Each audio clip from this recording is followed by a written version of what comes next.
karon sa Capital Training Center diri sa Capital Tubulan del Norte. Ito ang kauban karon diri sa itong special episode ng ito ang Provincial Planning and Development Officer Ma'am Bridge Tanguna na itong sayran gikan sa ito ang PPDO sa mga latest information sa buhatan niya.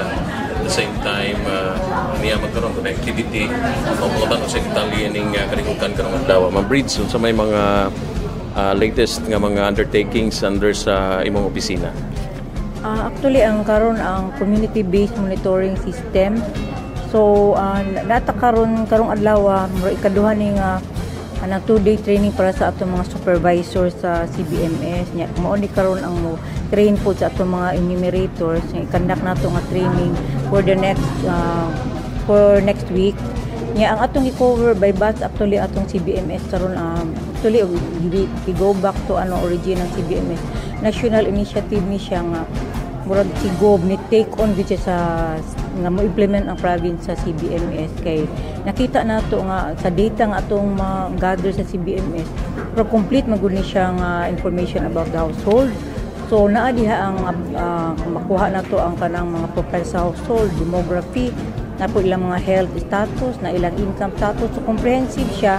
Nya dito ta makakuha po og ma-identify ta og unsa nga priority nga mga panginahanglan pud sa household. Nya kini ka third year na nato ni. So murag kani siya fully supported gini sa governor kay nakita gyud niya nga ang community level nga information importante pag determine og target areas og target communities nga ato ang tagaan og programa. Unya karon sa third round is high tech na ta, nagamit na ta og tablet, dili na ta katong paper and pencil, magdala tag questionnaire nga 13 ka page nya og mga papel nga i-record ang ilang mga answers sa respondent. Karon tablet na gyud nga murag instead nga encode pa diretso na siya sa tablet. So kaning ang atong mga supervisor critical ni siya kay siya mo train sa mga enumerator kauban sa PPDO o atong mga PICAO staff, murag team ang guni PPDO PICAO sa pag-ato sa field level. Unya mo supervise po sila mo spot check. Ang kabag-uhan yun ang kaning karon third round is advanced na siya in the sense nga unsay mag-gather pagsugod pa lang sa enumerator paggawa sa iyang balay na record na siya pag start na sa iyang interview na record na unsang siyang start niya pag submit po niya malabay na iyang data diri sa atong server nga computer nga ibutan nato sa PPDO. So partner nato nga company, especially sa giingon nimo nga high tech naman sa pagkakaron. So definitely do na gyud partner, no? Obviously ang PGLDN sa pag-implement ni nasangpit nga project. Actually nakakuha ta og as kaning murag technical expert sa province of Agusan del Sur mo ay atong gi-partner diri nga mo train sa atoa kay naka-advance naman sila, fourth round na sila sa CBMS unya naka-tablet na pud sila. So nakita gyud nila ang advantage kay niadto ko no nga para sa ato po experience katong papel o lapis patong gamiton, it will take 1 year to undertake the survey. So karon na sa ila 40 days lang, so hopefully mahuman nato pud in similar nga shorter time aron nakakuha na din ta og information. Ang Lano del Norte consists of or comprise of 22 municipalities. Yun sa ninyo pag game plan isahan lang ba ang pag-implement nini or by batch or merge ninyo ang mga munisipyo? Actually tungod sa kamahal pud sa tablet nga dili po nato ma-invest gud tanan-tanan para mo-cover sa tanang munisipyo. By batch nato ang batch 1 kini mga coastal from Linamon to Kapatagan, and then after the makumpleto ang sa coastal municipalities moadto na puta sa interior wherein we will be using the yutong tablet nga makuha nato nagamit sa first batch. How instrumental kining data in the future or as reference especially sa mga economic activity nato? And of course, sa mga investors nga mosulod, unsa ka vital kining nasangpit nga output nga pwede nato makuha kining CBMS, Ma'am Bridge?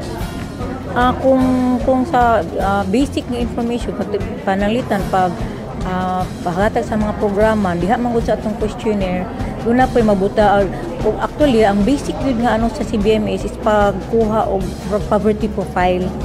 So ang atong poverty profile mayon ta doon na tayo og 14 ka indicators. So ang example na ang income Kung ang income is mo below ka sa poverty threshold nga sa ato, ang poverty threshold nato nga 15,000 o 16,000 per person per year. So maunay dapat nga basic minimum ano na. pesos.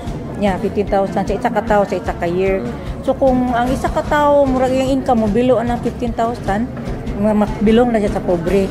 So kana ato ang kuan do na dili kani nga information do na siya ano nga sa processing na unya nga makita ano sakit sa tong mga pamilya or mga ano nga ang ilang income na below sa kanang poverty threshold dili makaabot sa ilang minimum basic needs ang ilang income. So kana diha dako na siya nga ano pag-determine og asay unsa mga pamilya o asang lugaran ning daghan ingon ana ang income level in terms of assistance. Unya doon na po'y plano actually kung related lang sa poverty, doon na po'y plano si governor nga i-match na to ang data results sa CBMS with the NHTS kato National Household Targeting System sa DSWD nga i-conduct na po siya. Ano siya, so i-match siya. So poverty then isa po na sa indicator panalitan sa mga atong mga bata.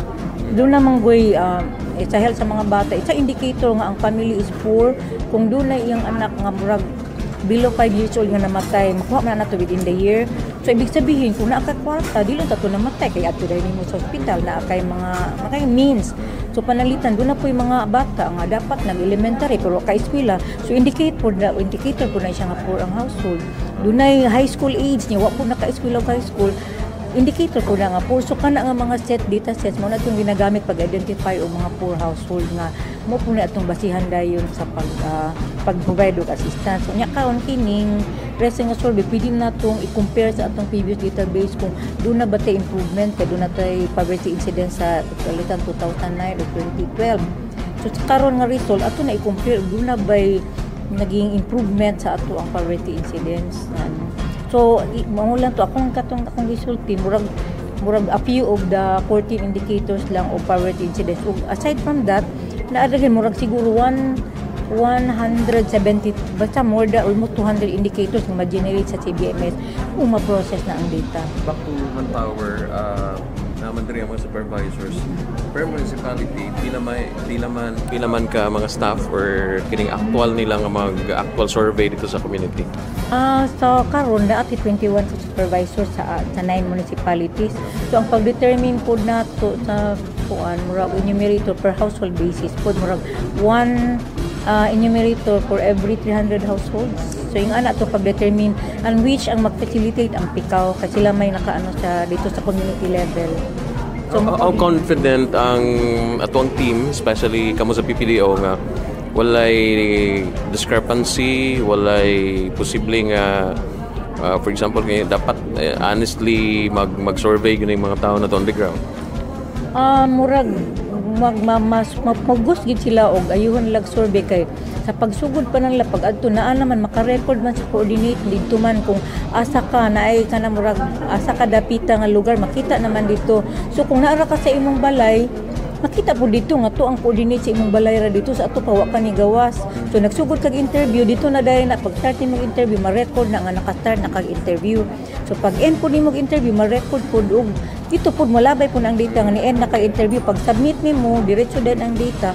Dito na dayon ang sa data nimong nagather dito na dayon tan-awon ug dunay mga inconsistency nga munay among ipa-assist sa supervisor nga ensure nga ang quality gud ang data nga makuha niya dili pud bayaran ang enumerator kung dunay discrepancy nga makita based sa as a timeline ma'am say target nga bulan or this year 2015 say target na to ma'am nga mag-start na ang survey. Within mga last week sa June, after the training ng mga enumerators, next week ang training of enumerators. So lastly ma'am, say message mo especially sa mga naminaw karon nga mga katawhan sa Lanao del Norte, syempre sila mo undergo sa ipigayon nga survey, kinahanglan gyud nga very crucial ni siya kay information nga i-provide sa mga katawhan mo na gingon nimo nga basihanan sa mga intervention sa mga kadang mga agencies. Among gihangyo ang tanan nga kita man gyud tanan involved ani among gihangyo ang tanan nga mga household siguro agi po nagpagpakita sa inyong suporta sa leadership ni Governor Khalid nga magpa-interview gyud ta kay aron kung baga dito na nakita po datong data kay ug dili ta magpa-interview wala po dito atong ngalan sa database unya og mag-identify ta og unsa mga form of assistance nga no dili pud mo ma-appeal. So dito ta mangingit magtan-aw sa database sa ato ang mga household ug unsa gyoy mga panginahanglanon pud ug unsa mga programa ang kinahanglan nila sa ilang mga lokalidad kay for example ang lugar makita man nato ang way tubig. So at least natay basihan nga dito daing lugar na ginahanglan tubig. So kung kanang lugar di magpa-interview wa ta kabalo nga nanginahanglan di sila tubig. So isa ka example lang na. So importante gud kay ang pag-participate sa tanan. So agig ta ato po na kanang tambayayon sa atong maayo nga panggamahanan nga atong gustong mahitabo sa lahat.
Mang Moy!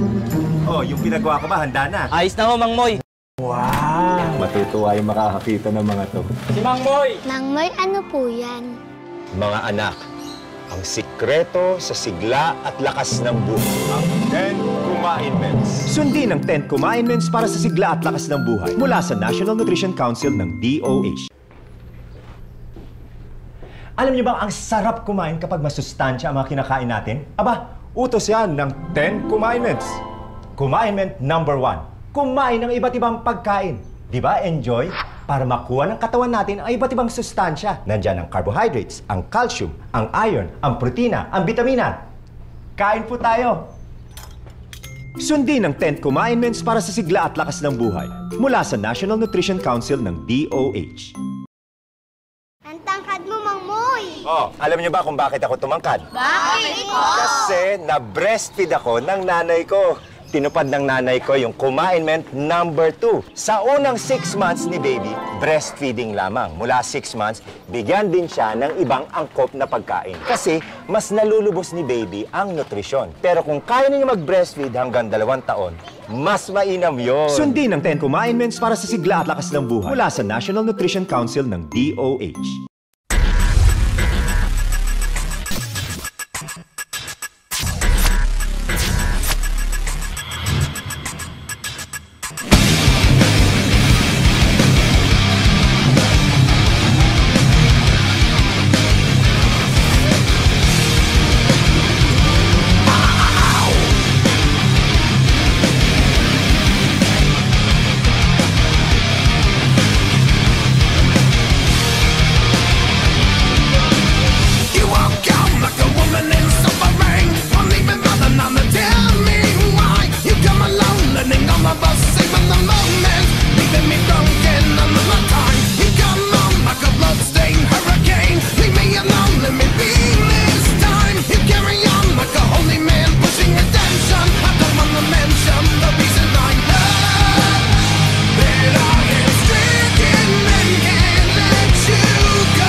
Balik kita diri sa ato ang tulumanon Lanao del Norte update o ato ang makauban karon si Sir Neptali Morgado o sa ato ag yung katagingon ni Ma'am Breeds nga gi-coordinate yun nila, gitap nila ang capability para mahimo gyud nga nagitay 101% assurance nga maka-come up ta og reliable data para din sa atong province of Lanao del Norte.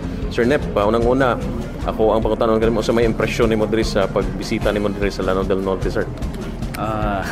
Unang-una, siyempre this is the first time na nakaabot ko og Lanao del Norte, and we thought na makaabot rami og mga alas 6 diri sa gabi iba, pero niabot mi og kuan iligan mga 5 o'clock naman to.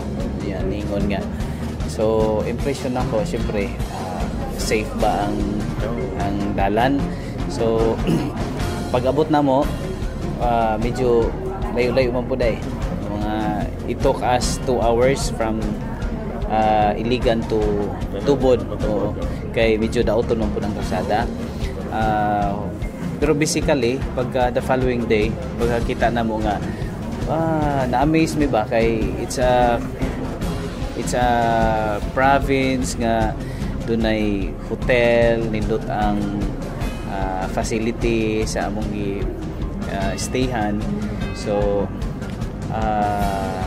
okay pod ang kuan, nindot ang plastada sa Kapitolyo, and I was really impressed with the as murag akong pananaw ba nga okay ang governance, okay ang pagpadagan sa panggobyerno, no? Kay the fact nga medyo impressive kayo ang structure ditong dapita sa among gipuy-an MCC, Mindanao Civic Center.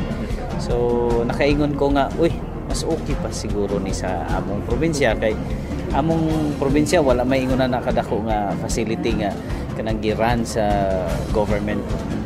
So in totality, sa akong impression, okay ang sitwasyon diri sa Lanao del Norte. Yes, Sir Nep, ako po na-impress po kayo ko sa information ni Ma'am, especially sa partnership sa province of Lanao del Norte, uban po sa inyong probinsya and the rest sa inyong team. Sir, unsay game plan or unsay mission gyud sa inyong team sa pakig-tandem nato with the Provincial Planning and Development Officer? Actually, as naami sa government po, no, naami sa local government unit sa Agusan del Sur, isip mga kauban rata diha sa pagpanarbaho sa gobyerno, it is our pleasure, it is our kanang pride, no, nga ang among mga teknolohiya, among mga kahibalo, no, sa among probinsya ma-share pod namo sa atong ginatawag nga kauban ra pod sa gobyerno.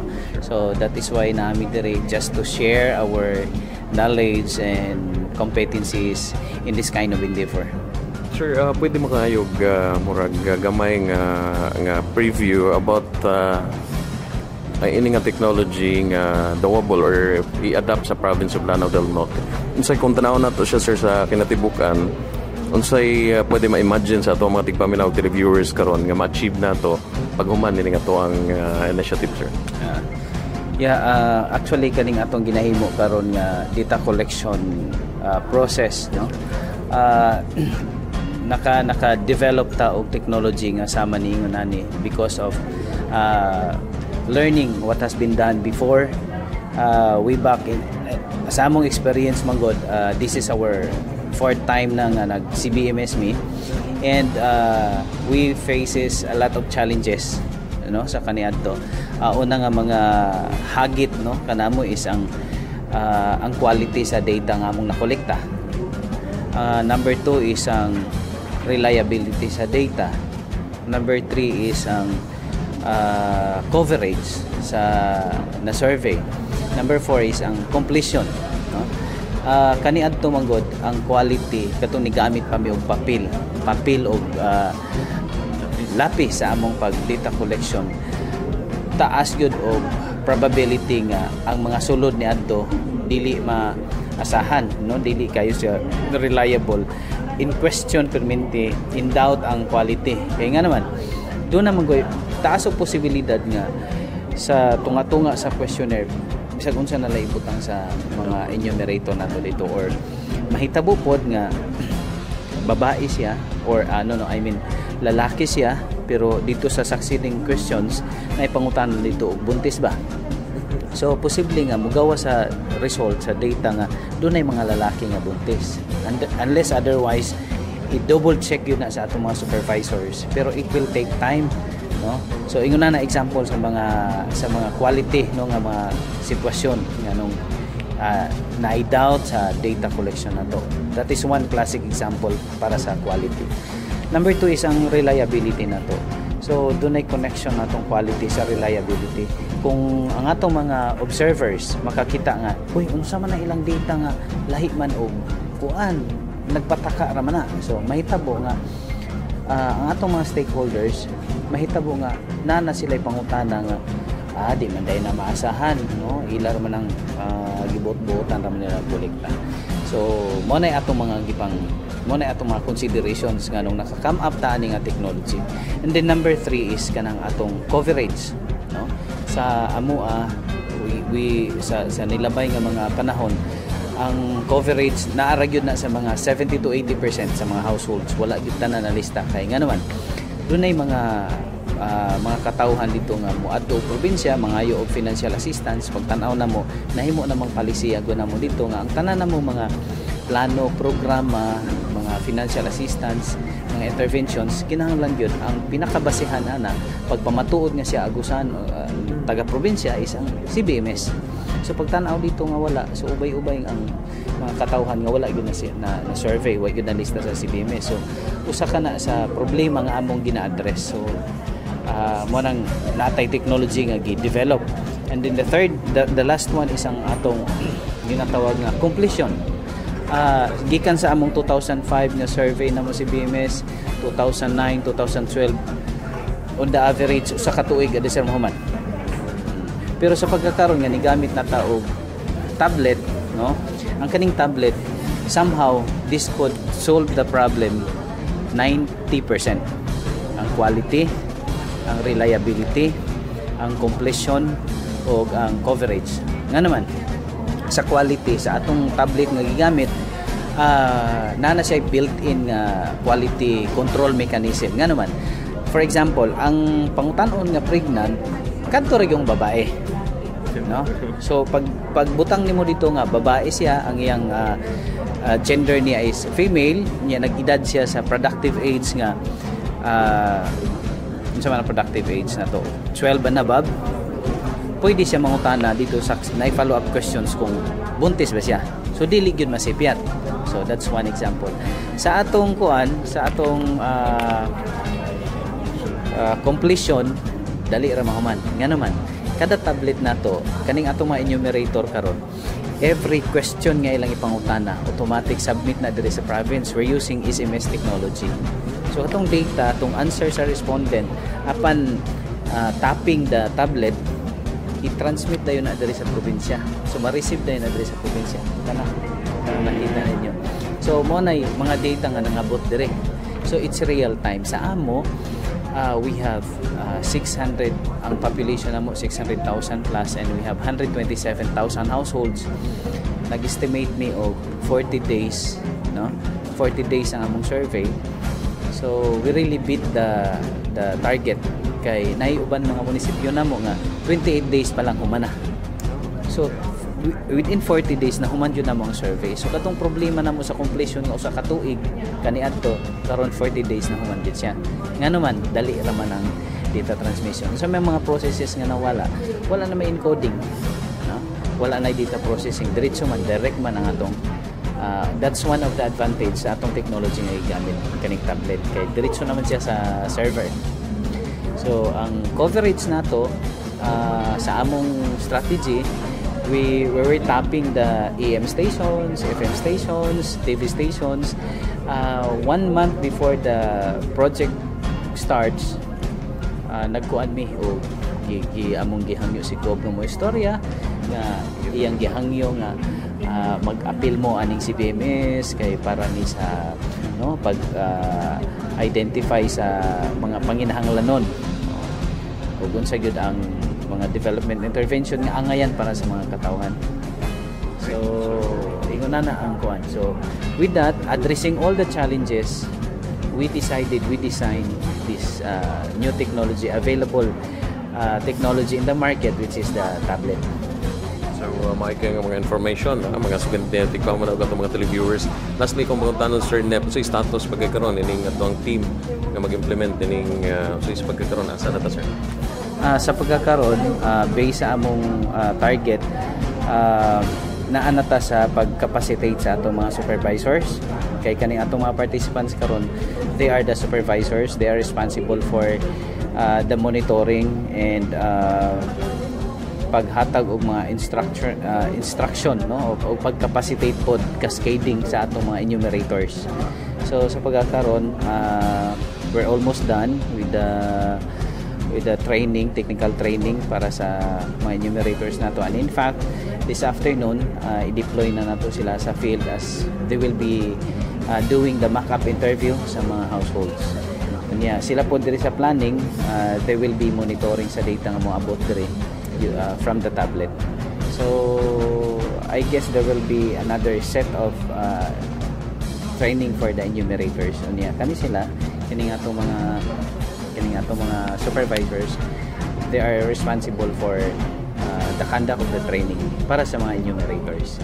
So as much as possible kami naami diri to transfer the technology to Lanao para mahimong sustainable.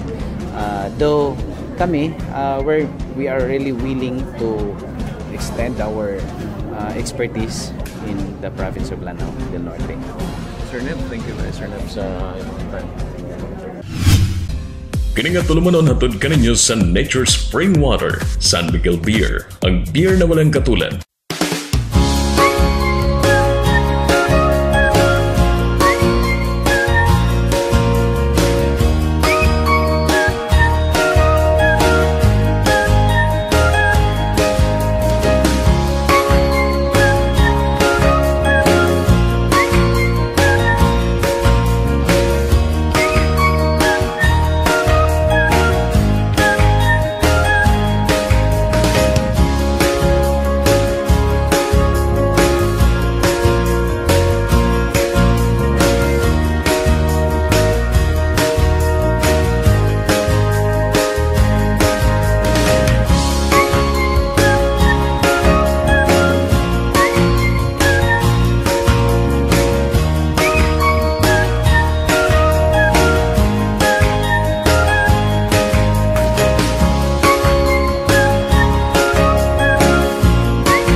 Oh, yung pinagawa ko ba, handa na? Ayos na ho, Mang Moy. Wow! Matutuwa yung makakakita ng mga to. Si Mang Moy! Mang Moy, ano po yan? Mga anak, ang sikreto sa sigla at lakas ng buhay. Ang 10 Commandments. Sundin ang 10 Commandments para sa sigla at lakas ng buhay mula sa National Nutrition Council ng DOH.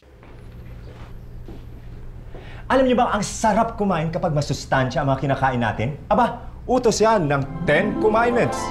Commandment number 1. Kumain ng iba't ibang pagkain. Di ba, enjoy?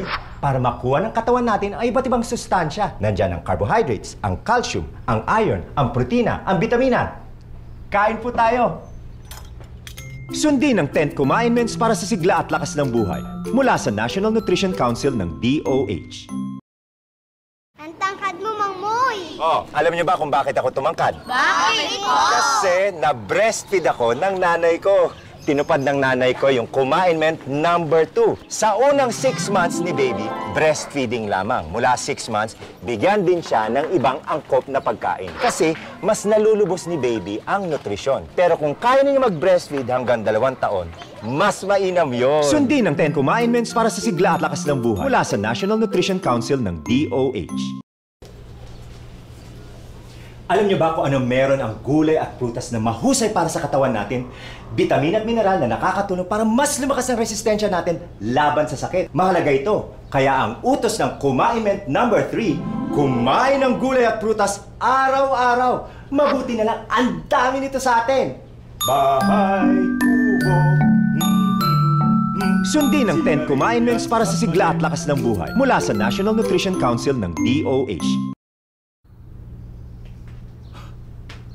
Noong araw, ang galing ko mag-basketball. Bakit kanyo? Kasi malakas ako at matangkad. Bukod dyan, sinunod ko ang Commandment number 4. Kumain ng isda, karne, at ibang pagkain may protina. Ang galing kaya nito, lalo na sa mga bata, mas nalulubos ang kanilang paglaki. Ha? Sundin ang 10 Commandments para sa sigla at lakas ng buhay mula sa National Nutrition Council ng DOH. Alam niyo ba kung bakit ibang matatanda, nakukuba, lumiliit, nabubungi? Kasi humihina ang mga butot ngipin nila. Kaya kahit bata pa, sundin ang Commandment number 5. Uminom ng gatas at kumain ng pagkain mayaman sa calcium. Gaya ng dilis, shellfish, sardinas. Moy, ito yung paborito mo. Salamat po, tita. Tagay na ng gatas. Sundin ang 10 Commandments para sa sigla at lakas ng buhay mula sa National Nutrition Council ng DOH. Oh, ano gusto niyo merienda?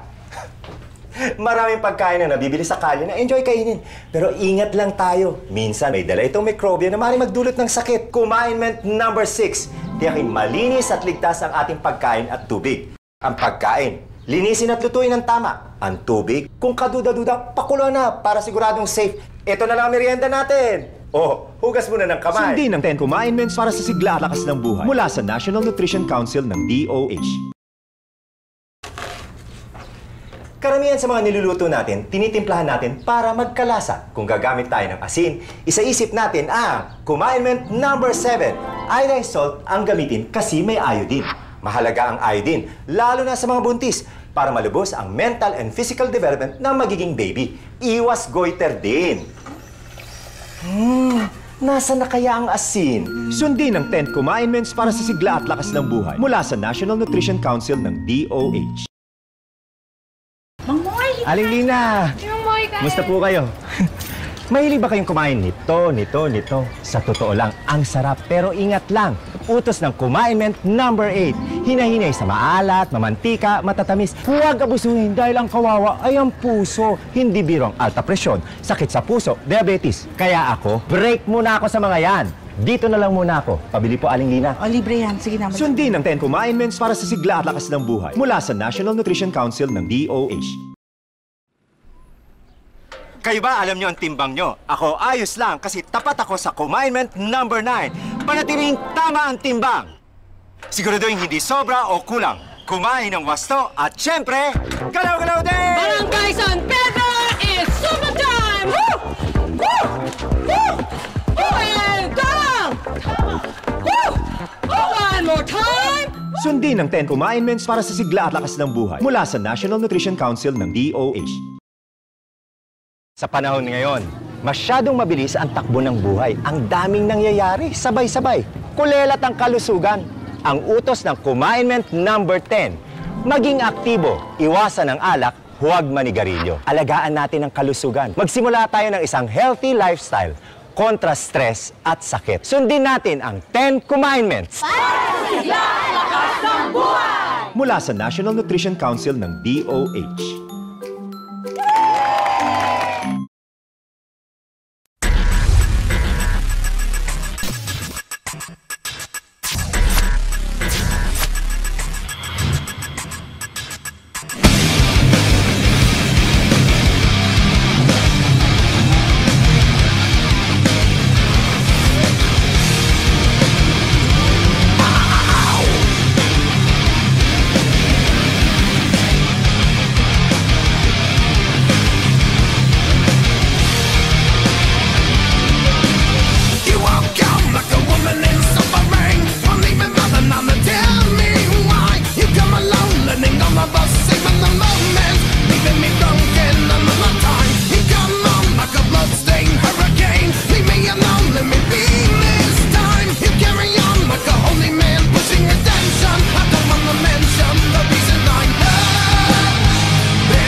thank everyone, the people of Lanao, for the wonderful hospitality that they've shown me and the whole entourage. And we're glad to be here, and we're happy to be performing here and play for the people here.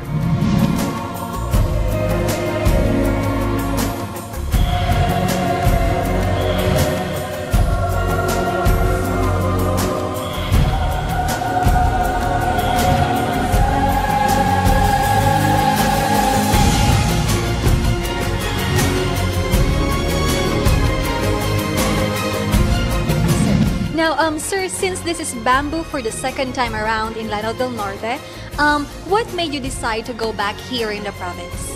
Well, once again, we were invited by the good people here in Lanao del Norte. And, of course, anytime we get an invite, especially this place, we're happy to be here.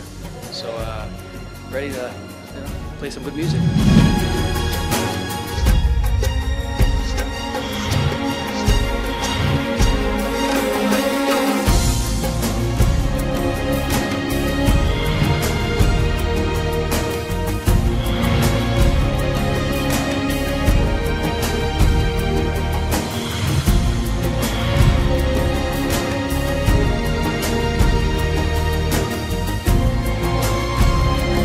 Hi guys, this is Jericho Rosales, and I'm here in Lanao del Norte, the land of beauty and bounty. Well, I just want to say thank you for the warm reception just dito sa mga taga-Lanao, sa Tubod, and hope na makabalik kami dito. Kanindot diri. I love nature, you know. It's really my passion. You know, kaya I created the Hacienda Isabela also. And I know that in the future, there will be more tourists who will be coming here. Kasi wala na masyadong mga lugar na ganito where you can enjoy the natural scenery. Yung hindi yung parang overly developed siya. Okay, I would like to invite everyone who plays music or would like to come and relax at a beautiful place to come to Lanao del Norte and enjoy the people and enjoy this wonderful environment. It's a beautiful place to be. I've enjoyed it so much. So please come and do business here and enjoy yourselves here.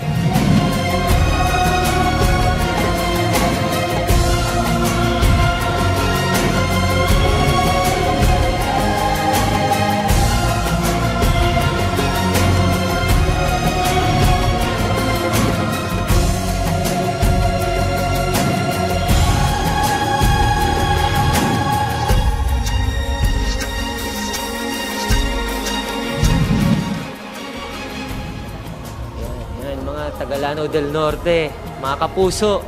Siyempre, keep watching GMA shows. Sobrang salamat po sa inyo sa suporta niyo.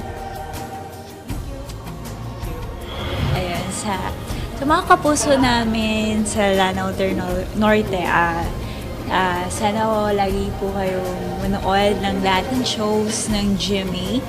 And sana forever namin kayong kapuso. Yeah, of course, inimbitahan ko lahat ng kasama ko, mga taga-GMA na bisitahin ng Lanao dahil syempre minsan lang din makasama ng mga kapuso natin, yung mga kababayan natin sa Lanao. So, if they have time, may pupuntahan sila, may pagstayan sila, and I'm sure maraming mga tourist spots dito.